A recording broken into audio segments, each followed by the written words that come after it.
sorry. Welcome to Ake Festival 2023. 20, wow, wow. I'm sorry. It's early. Yeah, I'm doing wonderful, am I not? Um, so Fatima, this was your first time at Ake Festival. How have you been enjoying it so far?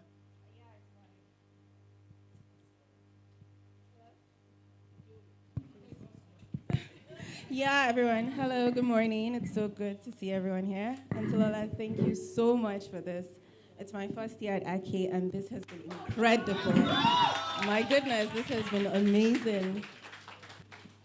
Timendu, so you've actually been to Ake, but this is your first time as a guest. How different has it been so far? Um, Good morning, everyone. Hello, everyone. All right, hi.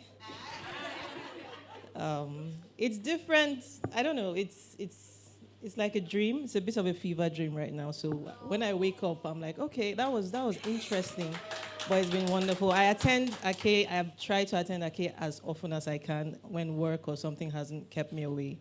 And on this side of it, it's just more intense because I'm a reader first. And just to be able to be in the same space. Yesterday I was following one of the authors. I was like, I'm following you like a stalker. I'm really sorry. But they've put us in the same area now. So, you're stuck with me. So it's been awesome. It's been great. That's really nice.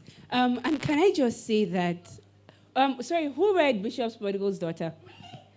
Who noticed something different in the acknowledgement? So Timendu actually started her acknowledgement by congratulating herself for actually finishing a book. Can we please give her a round of applause? Because it's really not easy. But then it made me think about how a lot of the times people start writing things and they kind of just give up halfway. So what was it about this story that compelled you to continue writing even when you felt like giving up? I don't know. It bugged me for years. It took 4 years, and it wasn't 4 years of writing. It was 4 years of trying to ignore it and write other things, because my day job is also writing for television. And when you work in the industry for a while, after a point, they're like, okay, do your own stuff, write your own short film, and I'm like, nothing is going to happen. I know till I finish this book. So that's what happened. It stayed with me, and I had to figure out what's the struggle, and figure out how to get around it and finish. And I finished, and now I'm like, oh, I can see road now. That's that story. All right, yeah. So for anyone who wants to give up, I mean, you can give up, but the story won't give up on you. That's basically it, yeah. Well, that's really nice. So Fatima, this was in your first book. Your first book was published in 2020 called Before the Origin. And unlike this one, it was speculative fiction. So can you talk us through writing across different genres, what challenges you faced, and what your preferred genre is? My preferred genre is definitely romance, because clearly it works.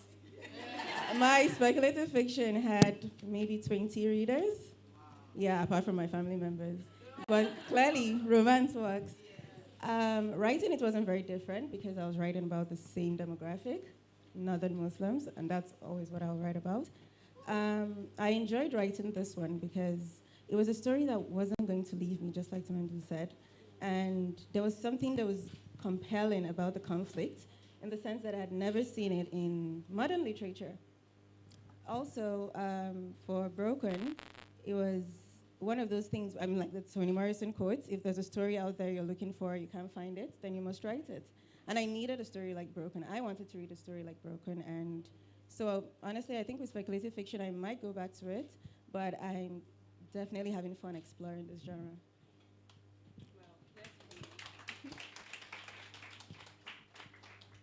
So they're both, hello? Is it working?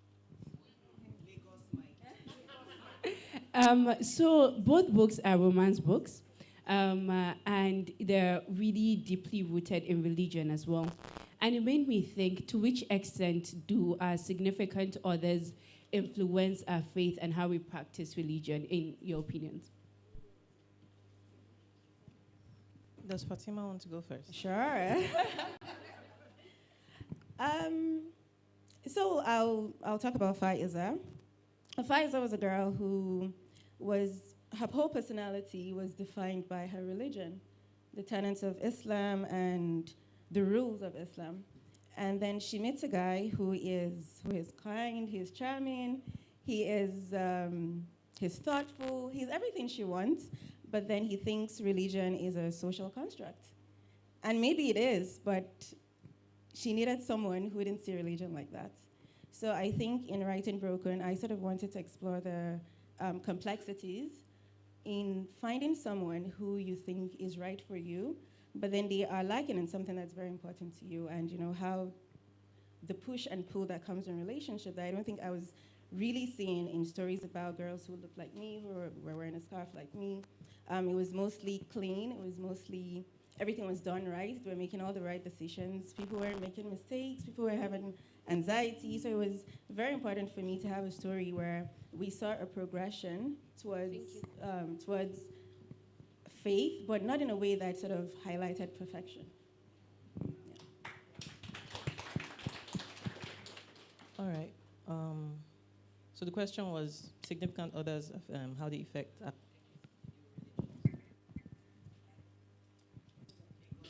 Hello. Okay. Okay. First off, the character in Broken, I adore her because that was me in secondary school. In university, the first time she hugged him and she went like, it's haram. I was just like, my girl, And my first boyfriend suffered in my hand. But how does it? For this story, I was very careful to kind of separate the journey, because something that happens a lot in Christian romances is you fall in love with the person, and because you're in love with the person, you get born again, which is very problematic, because that is not a true journey of faith. Because when you and that person quarrel, you will now say, you know what, even this God forgets. So it was very important to me to separate it. And let your journey of faith be your journey of faith, and let the significant other be the significant other. It's important you have those conversations, but your journey of faith is your journey of faith. That's my thinking. Yeah. I love that. Thank you so much for your responses. So now that we're at romance, I really want to know. First of all, who was at Kaba Fest this year? So we've established that northern men are what? Romantic. Okay, so who? So who thinks Ahmed was romantic? So, me too. But I bring this up because there's an ongoing social media conversation about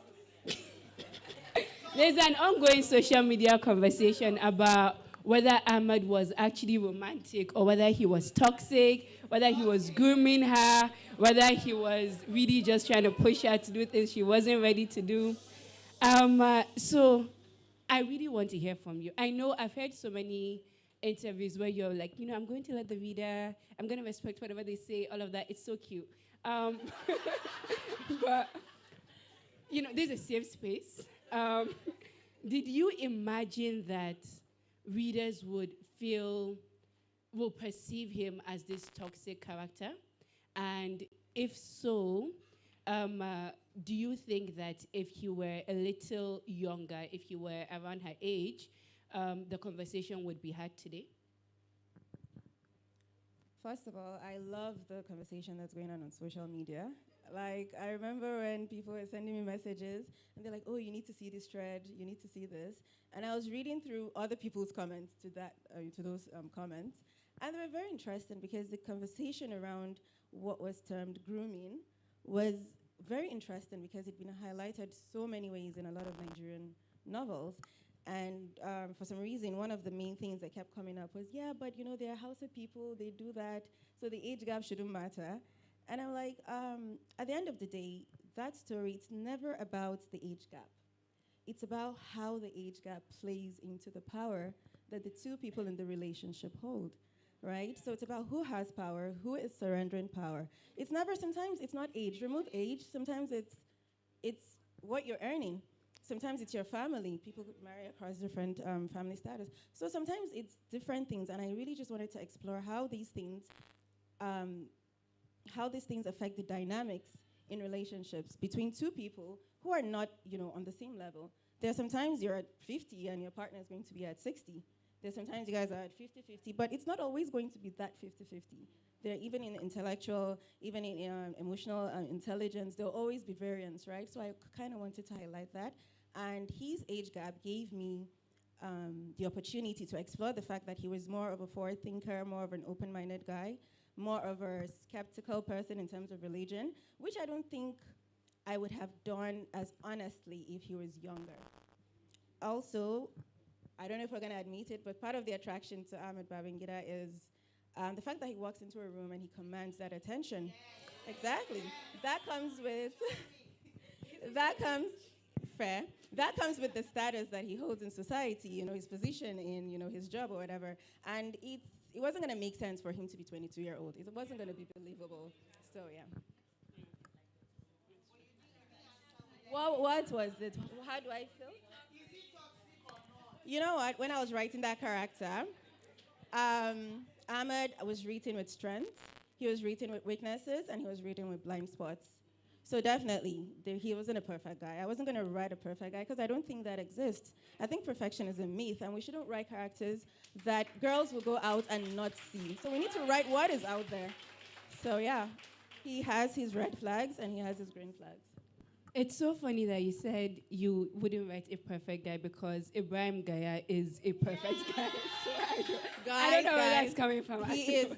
No, absolutely not. He has a huge blind spot, and I'm really waiting for someone to figure it out.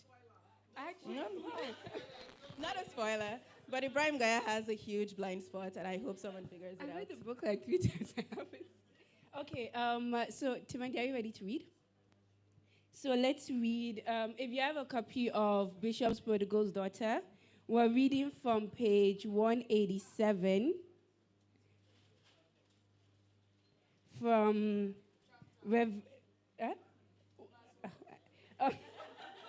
from Reverend Kia Studied Her till page 189. This was a mistake.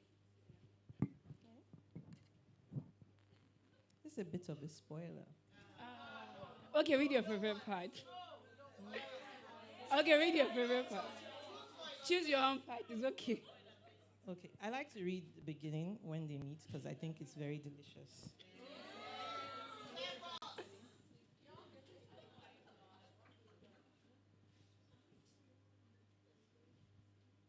So, how many pages am I supposed to read? Let's just go to... Let's do 1.5.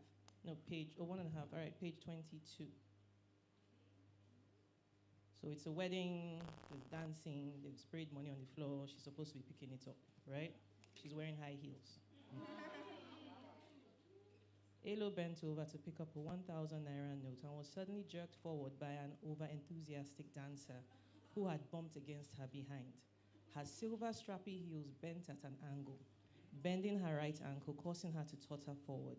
She was already imagining her fall, the way her face would land against the floor and how her legs would spread in the most inappropriate angle. When she felt strong hands grab her by the waist and draw her upright. "Blood of God," she exclaimed, heaving in relief as she leaned back against what felt like a chest made of pure muscle. Glancing around to see if anyone caught her near public disgrace.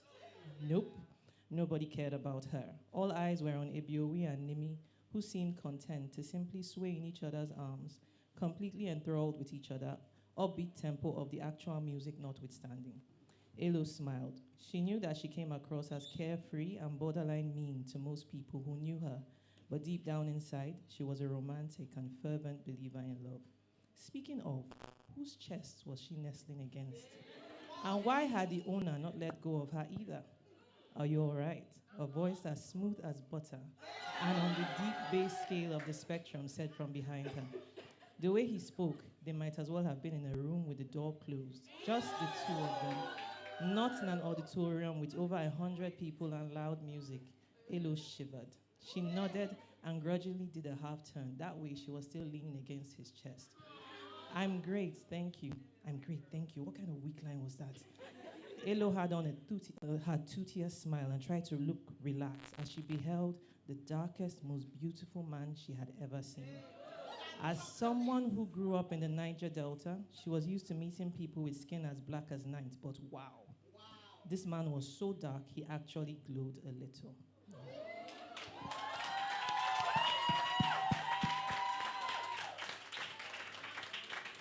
Please, let's calm down. He's a pastor. Please, let's calm down. He's actually a pastor. Please, let's calm down. Let's calm down a little bit. Welcome. Um, do you know, that's actually one of my favorite scenes. And it opens up really powerfully. And another thing you do there is, she's dancing, she's doing all of these things, and the Archbishop is right there looking at her, judging her. And we don't even realize that the Archbishop is one, her mother, and two, a woman, until later on. So I actually wanted to talk to you about that as well. Why did you choose to make the Archbishop a woman, and why, and how does that conversation, how does that contribute to the ongoing conversation about feminism in Nigeria? Okay. So I'm answering backwards, right? I hold a very uncomfortable space with the feminism conversation because I come from a very matriarchal family. So when I meet people and they say things that allude to not having power, I don't know how to respond because, and the strong women, the stories of my strong female ancestors were told to me by my father. So it's not other women telling me, women. My dad said, my maiden surname, right? My maiden name is based off of my great-great-great-grandmother, right? She was so rich, but she was barren. The name is in the book. It's Elder Igo Morai. She was so rich, she was barren, so people used to call her Na Money Be a Pikin, which in Isoko means Igo Emurai. And then she finally gave birth and she named the child Igo Emurai. Right? So this is where I come from. So when I meet people who do these, people who are misogynists, I can't, the framing of it is difficult because it seems stupid. It seems stupid. An example, my daughter plays chess and she went for a tournament and she was playing against a boy. She came home, she told me, and the boy said, girls don't play chess. And I said, what did you say? And she said, but you are stupid because I'm a girl and I'm playing you right now. Right? So that's how I feel about that, right? So for the female archbishop, the archbishop of my church is female, right? Now, it doesn't trickle down properly. We don't have female pastors in parishes. We have pastors' wives. So there is some work to do. But again, because of where I come from, I also understand that the work is not one day. The work is not by fighting. I can't fight. My mouth is sharp, but I can't fight. So you need to organize in other ways, and you need to move in other ways and show your power. It would be nice if women didn't have to prove themselves before they earn things that people are giving just because of anatomy. But for me, and maybe it's because I'm stubborn, I don't mind proving myself so that when I show up, you have nothing to say to me. Thank you so much. Thank you. Are you ready to read? Yeah. Okay, so let's go to page 242. We have the same version. We actually have the same version. No. Or do you want to just read a part? Yeah, just read something. What page are you reading? 163. I don't know if we have the same book.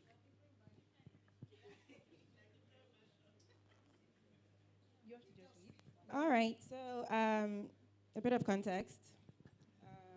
So she's a student who is not living in Nigeria, and I'm just going to go right into this. Growing up, there is no husband criteria, but from the conversations our mothers and aunties had at social gatherings, conversations not meant for our ears, we knew what was expected of us.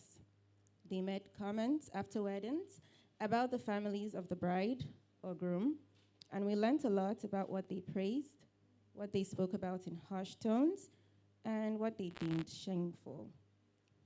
They are very stingy.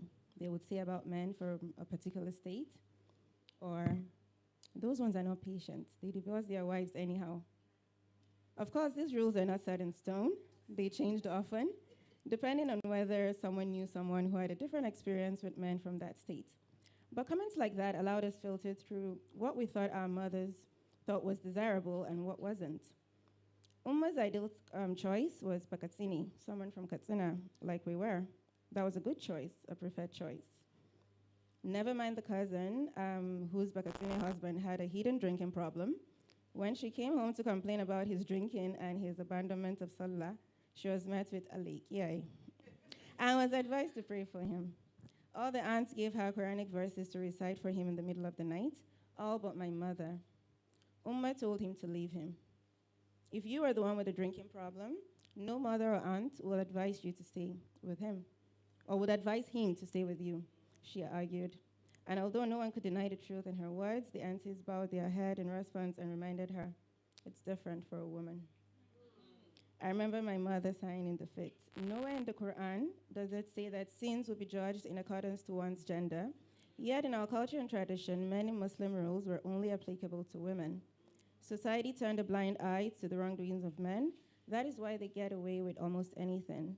Women, however, were always expected to uphold standards to which men were never held accountable.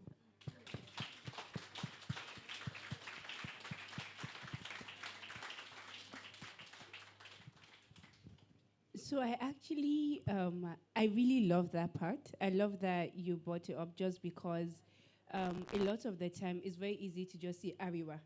And Ariwa means Hausa, it means Fulani, it means Kanuri, it means Nupe, it means everything. But we actually don't emphasize that enough. And it's so easy to just brush us off with a single brush and just say Ariwa.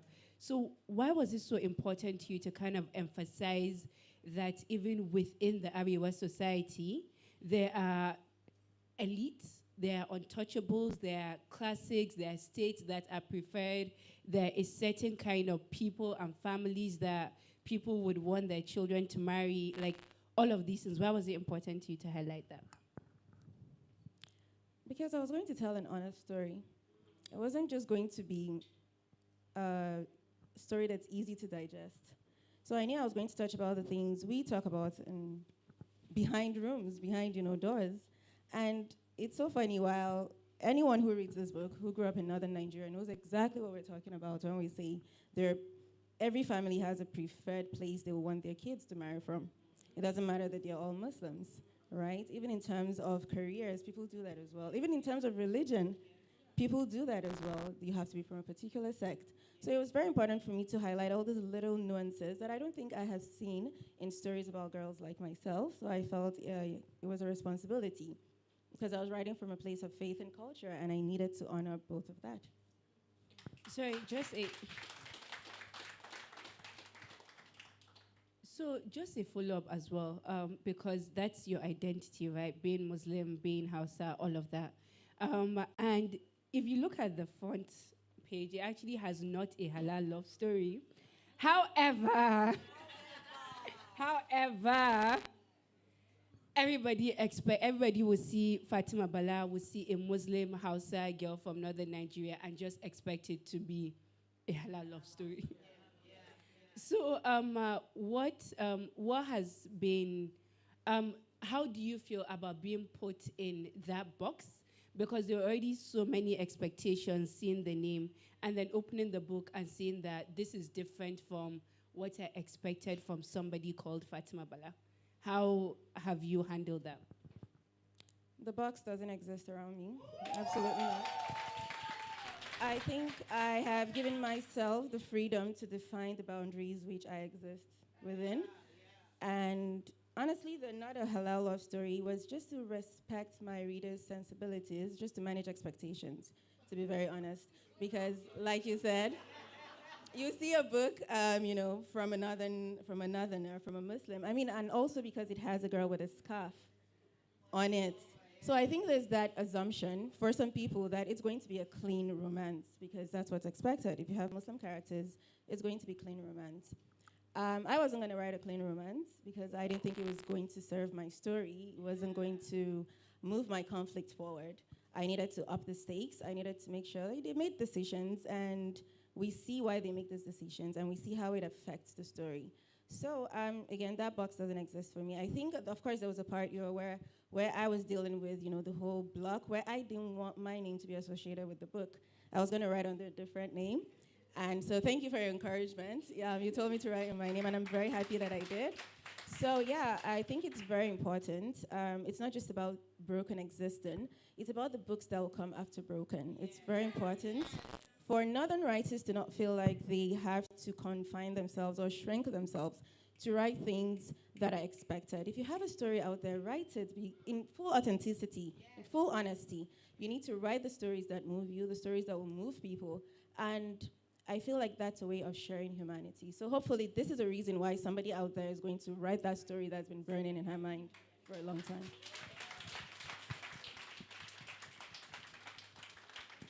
Thank you. So Timandu, I know, because I know you personally and we're friends, that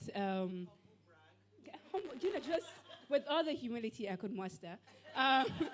So I know that your pastor bought copies of your book, and for his congregation, and your book is being passed under the tables in church because you don't want to hold it. So my question is, what's the most interesting or bizarre encounter you've had from a church person about your book? I don't know about bizarre, but then again, I'm a stubborn church child, so there's very little you would tell me that would be like, wow, wild. There's not a lot you would tell me. But it was interesting that quite a number of people who read the book, because I wrote the book because the book was haunting me, right? I didn't, as it, and it was really interesting that a number of people would read the book and say, oh, I haven't been to church in years because church hurt me, but reading your book reminds me of my faith, right? That was really interesting because I didn't realize it was from my point of view now, such a pervasive problem, especially after COVID. COVID was a real breaking point for the church all over the world. I'm in Nigeria, so in Nigeria it was really interesting because COVID happened and the church's response was so bizarre. That was the bizarre thing. The church's response was so bizarre. It started with, the devil doesn't want us to go to church. And I was like what's going on, really? What's happening? And then it turned to, we have to make sure we collect offerings. And I was like, what is happening, right? Because Nigerians are interesting. Church people are also interesting because, especially if you're Pentecostal and we have the prosperity gospel thing going on. And so there's this perception of we have to keep up this image of wealth, right? So it's difficult to have the conversation and say, can we not collect offerings? Because half of our congregation are people who sell on the streets and they're not earning anything. They can't feed. The conversation, how are we going to make sure they're fine? How do we check in on them when we're all on lockdown? People were saying have online service. People can't afford data, right? So that was the bizarre thing. And that led to a lot of people leaving church or just showing up, just religion and then going and not engaging. So people would read and come and say, this is what's happening, and would have long conversations. And I'm thinking, okay, this is all right. I'm just a writer. I don't know what to do, but it's good, So that was interesting. And it made me, honestly, it made me review my faith. Because I show up to church, my current pastor is my friend. And I say it all the time, we're online also, and they give me the mic to speak sometimes. And my best friend is in another church, and she called me immediately after service, and she said, anytime they give you the mic, you should stop saying that thing you say. I'm like, what's the thing you say? Say every time they give you the mic, you say, if not for pastor, I won't even be here. And I was like, wow. I didn't know I did that. I was like, so there's a lot of that swirling around that we're kind of just taking for granted now. And hopefully maybe a conversation can start and we can figure out what it is we are doing that we are hurting our own people. Yeah.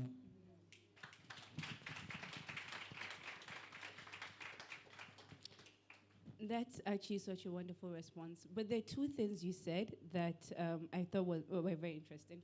So you said, this person approached you, and talked about how the impact that your book has had on her. But then later on, you were like, well, I'm just a writer. No, actually, you're not, because somebody is coming to tell you, your writing has affected me. And honestly, we're at a point where a lot of young people are losing their hope in religious institutions. They're losing faith in God. We're just not a very religious generation right now, in general. Like, I know people find it hard to go to church every Sunday. People find it struggle to pray 5 times a day as Muslims.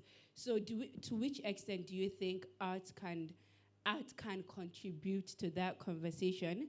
And to which extent do you think books about religion can lead to some sort of redemption, not just for the characters in the books, but in you and I, for example?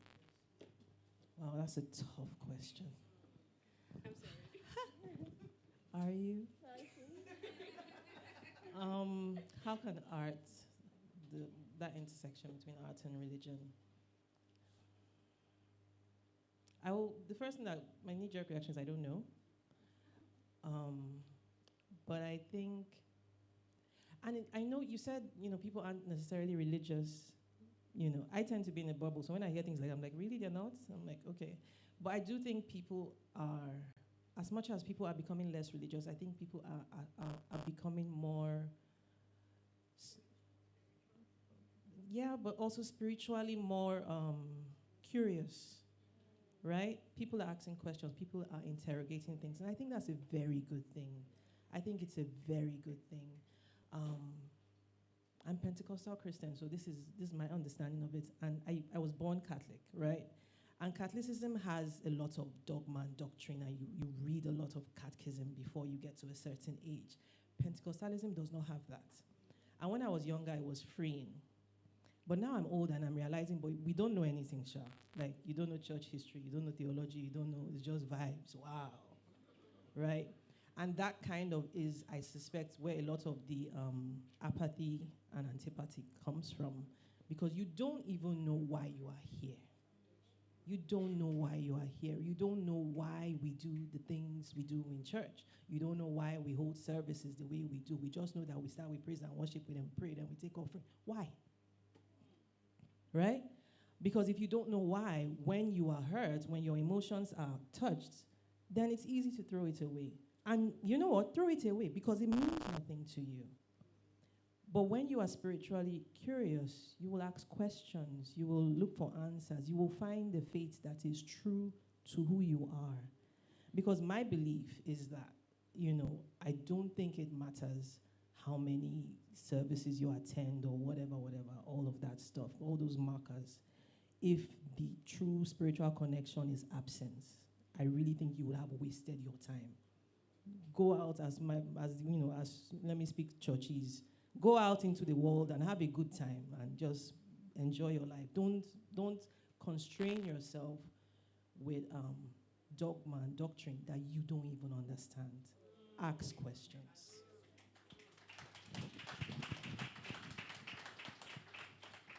Sorry, we're about to go into Q&A, but I actually really want you to answer the question, Fatima. I really want to know, because Timendu made a very good point about asking questions, but I would say in Muslim societies, asking questions can sometimes, is not always encouraged.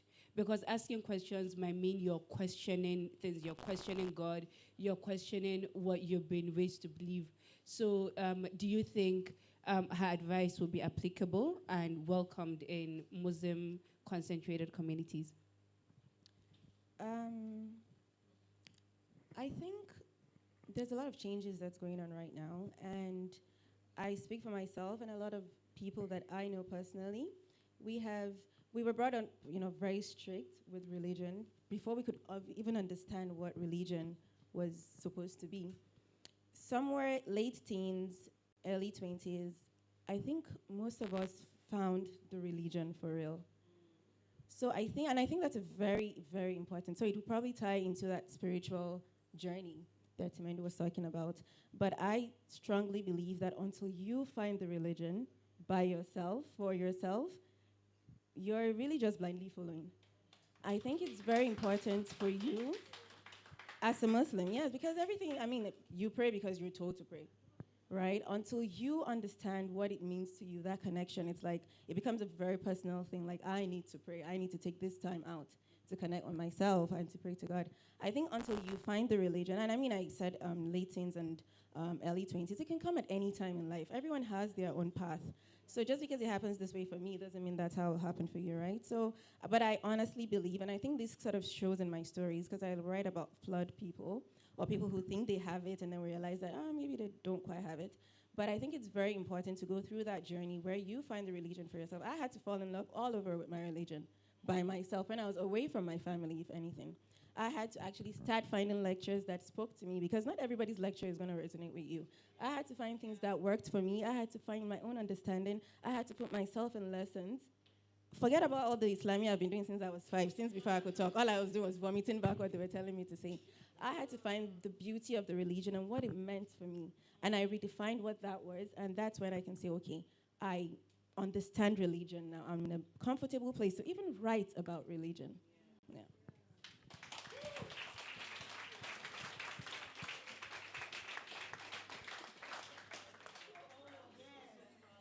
Thank you, Timendu. Thank you, Fatima. So now, do we have questions in the audience? And I still have more questions as well. Can we have a mic? Until Lola wants to ask you a question, let's start. Good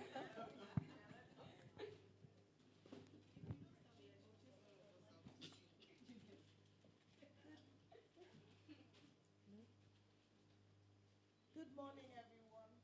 My name is Lola Shana. I don't know why this isn't working, but yep. So my question for you is this: how does it feel for your book to be such a roaring success in Nigeria? I really want to know, as opposed to publishing somewhere internationally first and then the rights being bought in Nigeria. So I'm asking this from the perspective of a publisher. I just want to know how it feels. Okay. All right.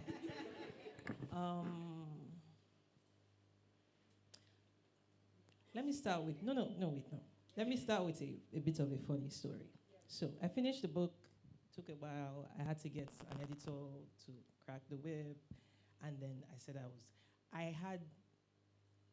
this book was like punishment, But I finished. I was like, finished. And I'm like, all right, next step, submit. I'm like, wow. So I submitted it. I really did not expect it to be picked up. I was just submitting. So when they say, oh, and they, who is they? But when they say, how far the book? I was like, submitted, though, they didn't take it. Oh, well, and I'll continue with my life. So I actually got a rejection from Masube. No, is this, no, wait, this is the, wait. So I got a rejection, and I was like, oh, well, I was already like, people ask, like I said, my pastor is my friend and all of that, so we check in and we do life goals and all that. So when he's like, how far? I'm like, I sent it to, they rejected, oh, well. And one evening, I'm coming from, I don't even know where, it was late, I was in an Uber, and I get I don't even remember if it's a phone call or anything now, it's all a blur now, but I get a message from a number. I was like, is this Timendu Agawa? I'm like, yeah. you got a rejection from us. I was like, Masope, I was like, yeah. He's like, forget about it. We want your book. I was like, oh, wow. Right? So that was like, so that's where the fever dream started. I was like, okay, no problem. And then it was published, and then people are reading it. I'm like, that's nice. And then people whose opinions and tastes I really admire, like, Auntie Amin in front was like, hey, I was like, hey, blood of Jesus. So how has it been for it to, success is difficult for me to say, I'm not going to say it. Success. But the fact that the book works for people, that readers are reading and they're liking it and they're telling their friends. I've met so many people who'd be like, oh, Yatimendo, I read your book and I put a post, and I was like, I didn't even see it. It's good I didn't see it because I won't leave my house again, but I'm mostly grateful. I'm in awe, I'm grateful, I'm thankful. I'm so happy that something is working. So, that's it.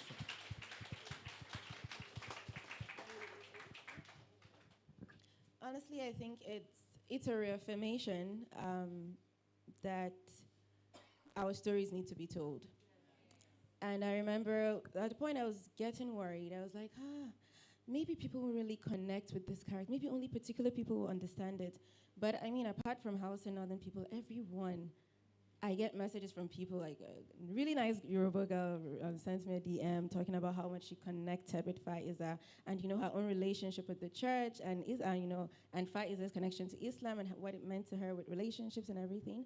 And I just think it's beautiful because it highlights the fact that, yes, we are different, but we are more alike than we're different. But it's also very important for us to acknowledge the differences and celebrate the differences. And we can only do that through, writing and sharing our stories because we don't know who it's going to connect with. So I'm also very grateful, very, very grateful. You didn't talk about Wattpad. So Fatima is a Wattpad girlie. And she is, and left her, she would have stayed there. So I was surprised you didn't mention that. But yeah, can we have a question from, there's somebody here? Hi, my name is Aisha. I haven't read your book yet, Timothy, but I'm going to get it. My question is for Fatima. So I have a question and a theory, which I want you to affirm the theory and answer the question. So my theory is that, and I'll try not to give too much spoiler or any spoiler. My theory is that I believe you made it so that Faiza carried the burden of maintaining chastity in the relationship in the first half of the book, and you made it so that Ahmed carried the burden of maintaining the relationship in the second half of the book. And I think you've done that because, to go back to the reading that you did, because in our society, we don't raise our boys, like Muslim boys, to see zina outside of marriage relationships as a great transgression that is in Islam. The way we raise the girls to do that, because the girls will show the physical proof of the transgression. So I want you to affirm that and let me know if that is why you've made it so that Ahmed carried the burden in the second half. 100% affirmed. Okay. Yeah. Great. As a society, we expect, like chastity is something that's expected of the girl, even though it's for both sexes, right? So I think even in the fact that he was surprised that she was trying to maintain her chastity, he had to do the work of trying to get them back together. I had to make him work for it. Okay. Yeah. Okay, now Thank my you. question. Do we have Abdul Karim will kill me, please? Sorry, my question. I'm so sorry. I'm so sorry. You can meet Fatima after this. Abdul Karim. Good morning, everyone. I would like to ask a version of the question because the nice lady at the end there, I think Lola is your name. And it's for Fatima, right? So your book is very notorious in bookstores. It sells out like mad. You just drop a shipment before you display, they're gone. People slide into DMs, they almost get violent. People buy 5 copies and you wonder what they do. Right? No, so it's ridiculously successful, right? No, I have many copies. Right?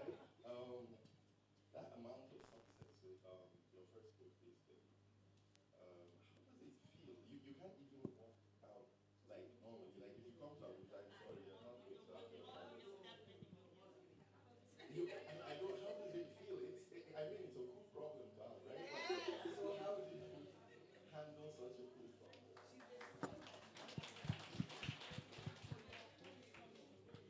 Thank you. Honestly, I'm very grateful for it. I never expected it.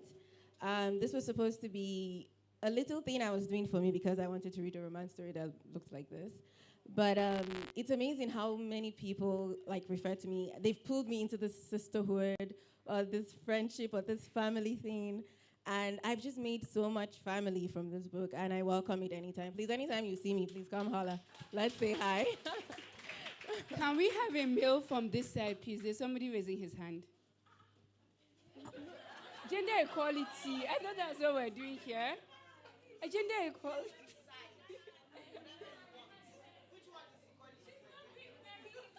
Oh, Essie, do you want to stand up?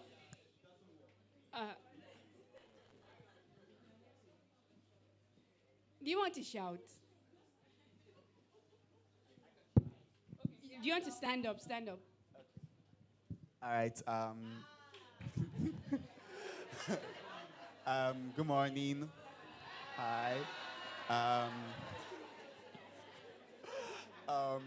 Good morning. I'm Ray. Here again. So first of all, Timendu, I'm Isoko too. Isoko Robo. So my sister, basically. So I guess this question will be directed at both of you. So I've only read Broken so far. When my friend recommended it to me, they said it was a Muslim romance, which I won't lie, put me off a bit because I'm not even normally a romance fan, but Muslim romance, I thought it was going to preach to me, but Broken did anything but that. Being preached to me actually made me enjoy and rate a romance 5-star. So I think my question for like both of you, since you're writing like faith, religious themed romances, did you worry at any point that, you were going too preachy or like, sort of that the faith side was over? Because like romance it's a sexy genre, to put it mildly. So at what point did you think the faith and that aspect of romance, how did you balance it?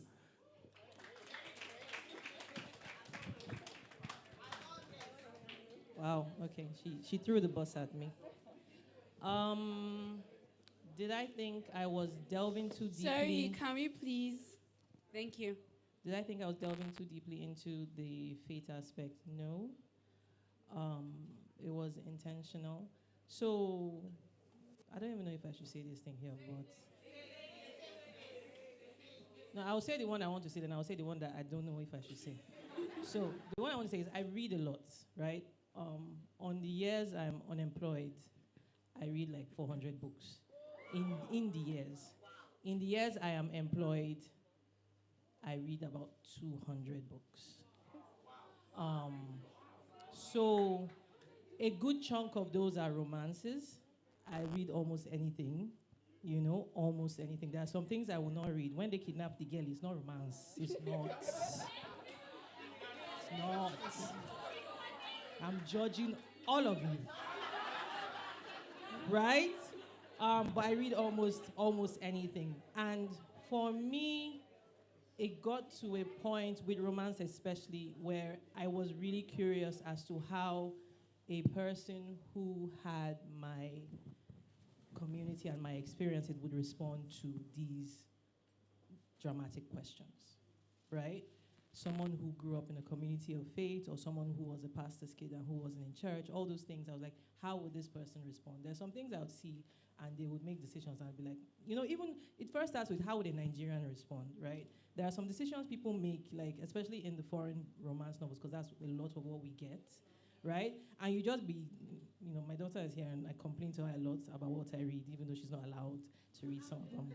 And then, I complain to my husband. And there's some things people do, are just like, these ones, they don't have family, There are some things you read just like, right? Where, don't you have aunties, Right? So I wanted to write that version of us in those tropes and in those spaces and in those kind of arcs and things.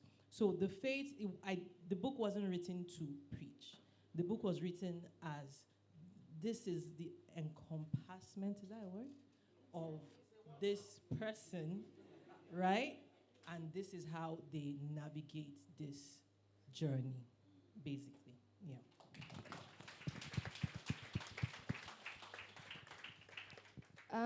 So yeah, I knew it was going to be a bit preachy. Like I couldn't even run away from that because of the kind of story it was. For Broken, I saw it as an opportunity actually to educate, to tell people, because there are a lot of things people know about other religions, but when it comes to Islam, they're not quite sure. So I saw it as an opportunity to sort of tell people why we are the way we are, why certain things are expected of us. And so I honestly just went with it, and I knew, I was going to get preachy at some point, but yeah, might as well just get right into it. So I did just that, and clearly it worked. No, people already raising their hands over here. But please, can we specify who has questions? No comment. Why not your comment? The shortest question. Huh? Do you know what? You guys should choose. Hi. Each. I can't do it. I'm sorry. I just collect. Choose. I already have the mic though. You're wasting time. Okay, fine. We have our last two. Thank It's you. okay. Thank you so much. So I just have a few questions. I absolutely love Timendu. I saw her yesterday. Amazing. One, when is Zeno getting our book? Two, Elo and Datoye. I'm honestly in love with the two of them, especially that Datoye. He's the greenest flag man I've seen. So please, are they going to get a continuation? Yes, that was the question. Okay, so yes or are they no? getting a continuation? Is Zeno getting our book? And That's it. is Elder Igor. is he going to be less of a money person if they're getting their extra books? Thank you. All right. Thank you for the question. Thank you. All right. Is Zeno getting her book? Yes. Exclusive. It's supposed to have been. I'm supposed to have sent it since, but